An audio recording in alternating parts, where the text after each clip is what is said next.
સૌથી પહેલાં સર સવાલ એવો છે ને કે આજે કેન્સર એક એવી વસ્તુ છે ને કે હમણાં મેં એવું સાંભળ્યું કે કેન્સરના કેસીસ બહુ વધવા લાગ્યા છે.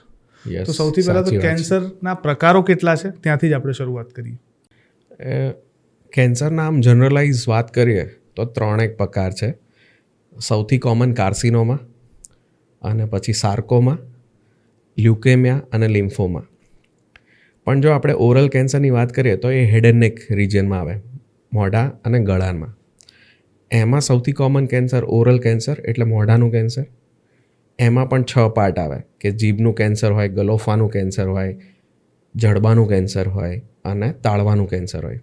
એમ મોઢાની પાછળના ભાગમાં ઓરોફેરિંગ્સ આવે, એનું કેન્સર આવે અલગ. પછી સ્વરપેટીનું કેન્સર, એને મારી ભાષામાં લેરિંગ્સ કેન્સર કહેવાય. પછી સ્વરપેટીની પાછળનો ભાગ, એને કહેવાય હાઇપોફેરિંજિયલ કેન્સર અને અપર ઇસોફેગલ કેન્સર. તથા સૌથી ઇમ્પોર્ટન્ટ થાઇરોઇડ કેન્સર. આ બધા હેડ એન્ડ નેકમાં કેન્સર્સ થતા હોય છે, જે મોટાભાગના કાર્સિનોમા કહેવાય.